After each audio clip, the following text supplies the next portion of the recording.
The guy was kicked by the Hulk and ended up with 207 fractures all over his body, but instead of dying suddenly, his injuries surprisingly healed in just a few hours. However, his spine underwent a mutation, sticking out one section at a time. It turns out that General Ross has been injecting Banner with his serum all these years. Now, the effects of the serum have finally subsided after capturing Banner. Amile threatened Mr. Lund, saying he would expose himself to gamma rays.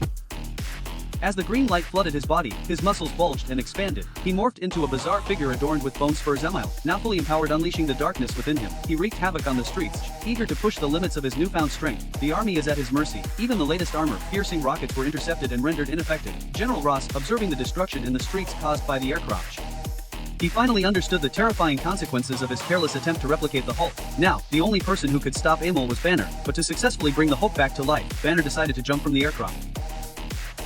At that moment, a fist suddenly burst out of the ground, and the Banner transformed into the Hulk, but he had received a tranquilizer injection, and his emotions were now quite stable. However, his strength had noticeably decreased. The Hulk ripped apart a police car and used it like a pair of fists, managing to level the playing field for a brief moment, but in the next moment, he was kicked several hundred meters away. General Ross commanded his troops to lay down cover fire with machine guns for the Hulk. Meanwhile, Neil scaled the top of a building and launched himself into the air, grabbing onto one of the helicopters. Surviving Betty and others were about to climb out of the helicopter when the spilled aviation fuel caught fire from some sparks. Blazing flames quickly engulfed the cop while the Hulk was being held back by Neil, struggling against the ground. The razor-sharp bone spurs cut right through the Hulk's skin as he watched his girlfriend on the verge of being burned alive. In that moment, the Hulk felt a surge of power. He drove Neil into a wall and unleashed an extraordinary ability. It's good to see that Betty is safe and doing well. The Hulk finally let out a sigh of relief, but Emil seized the chance to strike back, sending the Hulk soaring through the air. Witnessing the Hulk vulnerable and at a disadvantage, Emil lashed out with his chain weapon aimed at Betty, and General Ross's final words.